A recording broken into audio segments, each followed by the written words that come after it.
Hello friends, कैसे हैं आप लोग। आज मैं आप लोगों के लिए ईबीएस से संबंधित टॉप 10 मोस्ट इंपॉर्टेंट क्वेश्चन लेकर आया हूं, जो कि आपके exam C TET, MP TET, UP TET या अन्य राज्यों के टेट में बहुत ही महत्वपूर्ण क्वेश्चन ये पूछे जाते हैं। यदि आप हमारे चैनल पर नए हैं तो सर्वप्रथम हमारे चैनल को सब्सक्राइब करें और बेल आइकन दबाना ना भूलें, ताकि हमारा जो नया वीडियो पड़े उसका नोटिफिकेशन आपको सर्वप्रथम मिलता रहे। ठीक, चलिए अब आते हैं क्वेश्चन पे, देखते हैं क्या है क्वेश्चन। क्वेश्चन नंबर 1 क्या है, निम्नलिखित में से कौन सा सही सुमेरियन नहीं है। नंबर 1 क्या है, विश्व पर्यावरण 5 जून, विश्व पर्यावरण दिवस 5 जून, विश्व पृथ्वी दिवस 22 अप्रैल, तंबाकू निषेध दिवस 5 मई और चौथा है ओजोन दिवस 16 सितंबर। तो विश्व पर्यावरण दिवस जो आपका मनाया जाता है ये 5 जून को मनाया जाता है, ये आपका बिल्कुल सही है। ठीक, पृथ्वी दिवस जो भी मनाया जाता है ये भी आपका 22 अप्रैल को मनाया जाता है, ये भी सही है। तंबाकू निषेध दिवस यह आपका मनाया जाता है 31 मई को, 31 मई को मनाया था। तो आपका यही जो सुमेल है यही आपका नहीं मेल खाता है। और ओजोन दिवस जो है ये भी 16 सितंबर को मनाता है, ये भी आपका सही है। तो आपका ऑप्शन नंबर हो जाएगा सी, निम्नलिखित में से कौन सा सही सुमेरियन नहीं है। तो आपका हो जाएगा तंबाकू निषेध दिवस, जो कि 5 मई लिखा है, ये आपका होता है कि 31 मई को। तो आपका यही ऑप्शन नहीं सही है। ठीक, चलिए अब आते हैं अगले क्वेश्चन पे। क्या है अगला क्वेश्चन, निम्नलिखित में से सूर्य से निकटतम ग्रह कौन सा है, मतलब सूर्य के बिल्कुल पास कौन सा ग्रह है। नंबर 1 मंगल, नंबर 2 बृहस्पति, नंबर 3 शुक्र, नंबर 4 बुध। तो आपका ऑप्शन नंबर हो जाएगा डी, बुध। बुध जो है ये सूर्य के बिल्कुल पास में, मतलब बिल्कुल पास में सबसे नज़दीक ग्रह जो सूर्य के है ये बुध ही है। और जो सौरमंडल का, मतलब सौरमंडल में 8 ग्रह हैं, तो 8 ग्रह में सबसे छोटा ग्रह भी क्या है, बुध। और सबसे बड़ा ग्रह क्या है, शुक्र है, सबसे बड़ा ग्रह शुक्र है। तो इसमें सूर्य के निकटतम में जो ग्रह है वो बुध है, और सूर्य के जो सबसे दूर ग्रह है वो है वरुण है। इसको आप लोग याद रखेंगे, नोट्स भी बनाना चाहें तो आराम से बना सकते हैं। लेकिन सबसे निकटतम बुध और सबसे दूर क्या नाम से, वरुण है। और सबसे बड़ा ग्रह जो है वो शुक्र है, और सबसे छोटा ग्रह क्या है, बुध है। ठीक, चलिए अब आते हैं अगले क्वेश्चन पे। अब क्या है, गिर राष्ट्रीय पार्क किस राज्य में स्थित है। Number 1 Madhya Pradesh, number 2 Gujarat, number 3 Rajasthan, number 4 Maharashtra. तो यह आपका जो स्थित है गिर राष्ट्रीय पार्क, ये ऑप्शन नंबर आपका बी सही हो जाएगा, ये गुजरात में स्थित है। ठीक, अब गुजरात में यह गुजरात राज्य के काठियावाड़ जिला एक है, गुजरात राज्य में काठियावाड़ जिला। तो काठियावाड़ जिला में यह स्थित है। इसकी स्थापना जो हुई थी 1965 में हुई थी। गिर राष्ट्रीय उद्यान की जो स्थापना हुई थी ये 1965 में हुई थी। और यहाँ किसका, मतलब किसके लिए है एक उद्यान है, तो ये है बब्बर शेर जो होते हैं, लायन होते हैं, उनके लिए, मतलब वो यहाँ पर रखे जाते हैं, उनको संरक्षण प्रदान किया जाता है। तो ये गुजरात के काठियावाड़ जिले में यह स्थित है गिर राष्ट्रीय पार्क। और कब स्थापना हुई थी, 1965 में हुई थी। और यहाँ पे रखे कौन से शेर जाते हैं, बब्बर शेर रखे जाते हैं, उनका संरक्षण किया जाता है यहाँ पे। ठीक, चलिए अब आते हैं अगले क्वेश्चन पे। क्या है अगला क्वेश्चन, आर्सेनिक द्वारा जल प्रदूषण सर्वाधिक है। नंबर 1 उत्तर प्रदेश में, नंबर 2 मध्य प्रदेश, नंबर 3 बिहार, नंबर 4 पश्चिम बंगाल में। तो सर्वप्रथम आप लोग आर्सेनिक समझिए। आर्सेनिक एक तत्व होता है जिसका आपका ये प्रतीक होता है एएस, आपका जो इसका परमाणु क्रमांक होता है 31 होता है। ठीक, तो ये एक तत्व होता है। और यह जो पानी, ये सब जगह पानी में पाया जाता है, लेकिन कहीं कहीं बहुत अधिक मात्रा में पाया जाता है। तो आपका जो ऑप्शन नंबर हो जाएगा डी, पश्चिम बंगाल में ये आर्सेनिक जो है बहुत अधिक मात्रा में पाया जाता है।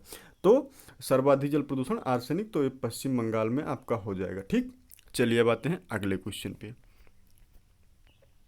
क्या है, प्राकृतिक प्रकोप में सम्मिलित है। नंबर 1 बाढ़, नंबर 2 सूखा, नंबर 3 भूकंप, नंबर 4 उपयुक्त सभी। तो प्राकृतिक प्रकोप मीन्स प्रकृति द्वारा ही बाढ़ भी आती है, प्रकृति द्वारा सूखा भी आता है, और प्रकृति द्वारा भूकंप भी आता है। तो इसमें आपका ऑप्शन नंबर हो जाएगा डी, मतलब तीनों ऑप्शन जो हैं ये सही हैं। ठीक, चलिए अब आते हैं अगले क्वेश्चन पे। बायोगैस में मुख्यतः होता है, number 1 methane, number 2 oxygen, number 3 ethane, number 4 hydrogen. तो इसमें जो आपका ऑप्शन नंबर हो जाएगा वो हो जाएगा ए, मीथेन। अब मीथेन कैसे होता है, इसका आप जो परमाणु मतलब सूत्र होता है CH4। आप लोग देखे होंगे पहले गोबर गैस से लाइट वाइट जलाई जाती थी, तो गोबर गैस में जो गैस होती थी वो कौन सी होती थी, मीथेन ही होती थी।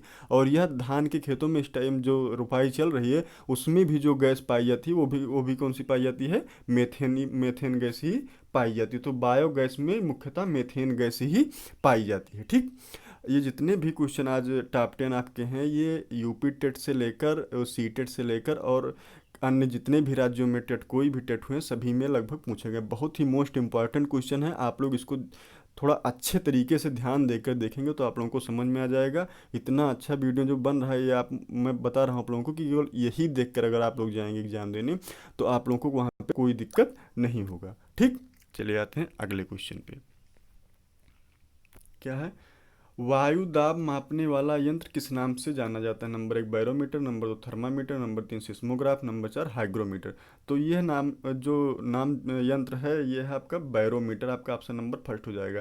जब हम वायु दाब मापते हैं बैरोमीटर के द्वारा तो सर्वप्रथम हम लोग पारा धातु का प्रयोग वहाँ पर करते हैं। पारा धातु मीन्स क्या, जिसका वो प्रतीक होता है हाइड्रा Hg, इसको कहते हैं हाइड्रागेरियम।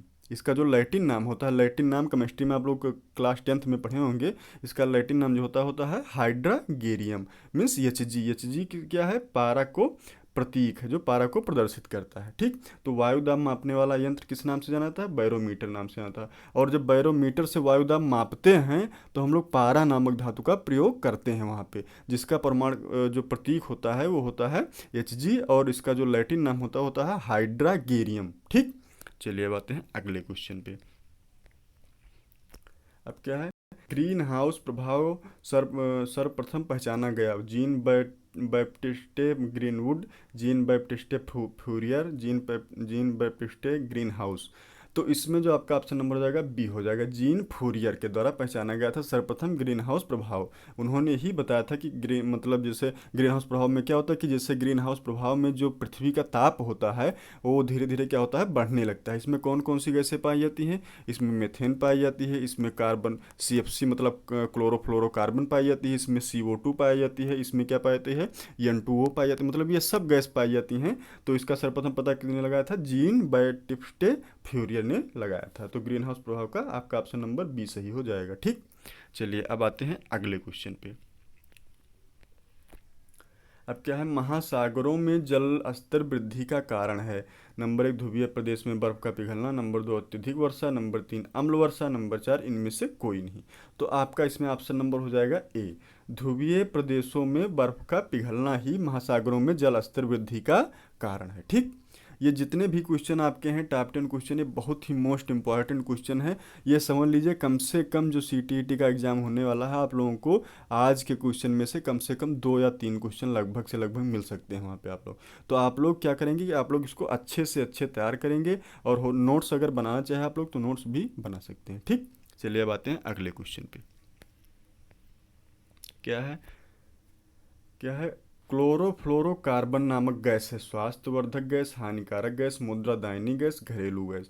तो ये आपका है ऑप्शन नंबर बी है हानिकारक गैस। अब देखिए क्लोरोफ्लोरोकार्बन गैस जो होती है यही ये हरित गृह प्रभाव जो होता है मीन्स हरित गृह प्रभाव उसमें भी ये गैस पाई जाती है। जो अभी हमें बताऊँ CFC उसी का नाम है क्लोरोफ्लोरोकार्बन। ठीक, अब यह गैस आपके जो घर में फ्रिज है AC है ये सब है मतलब उसमें क्या होता है ये गैस यही गैस क्या होता है भरी जाती है और यह गैस हमारे ओजोन परत जो हमारी ऊपर वायुमंडल में पाई जाती है उसका ये क्षरण करती है मीन्स क्या करती है उसको नष्ट करती है धीरे धीरे।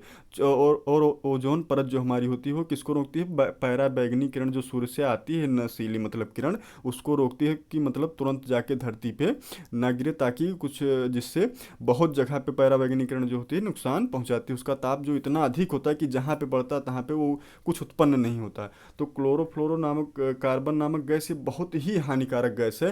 ये आपके फ्रिज AC में तो भरी जाती है सब ठीक है लेकिन इससे जो होता है ओजोन परत का जो होता है क्षरण मीन्स ओजोन परत का विनाश होता है और ओजोन परत का जब विनाश होगा तो पैरावैगनी किरण जो होती है सूर्य से आती है उसको कौन रोकता है, ओजोन परत ही रोकती है। तो अगर ओजोन परत का विनाश होगा तो भाई पैरावैगनी किरण सीधे शरीर पे वहाँ पे आएगी क्या नाम से धरती पे होंगे। और मनुष्य के ऊपर या धरती के ऊपर किसी के ऊपर अगर वो पराबैंगनी किरण पड़ेगी तो इतना गर्म और इतना मतलब वो बहुत ही ख़राब गैस होती है, जिससे फोफले पड़ने लगते हैं, ऊपर शरीर पे दाग बन जाते हैं, ऐसे मतलब कई प्रकार के रोग उत्पन्न होने लगते हैं। तो ये कौन सी गैस है? बहुत ही हानिकारक गैस है। ठीक, चलिए अब आते हैं अगले क्वेश्चन पे। हाँ, मुझे विश्वास है, आशा है कि मेरे द्वारा जो आप लोगों को वीडियो प्रोवाइड कराई गई, प्रदान की गई हो, आप लोगों को अच्छे से अच्छे समझ में आई होगी। तो आप लोगों से निवेदन है कि आप लोग हमारे वीडियो को अधिक से अधिक सब्सक्राइब और अधिक से अधिक शेयर करें। बहुत बहुत धन्यवाद। आप लोग अपना ख्याल रखें। मिलते हैं अगले वीडियो में।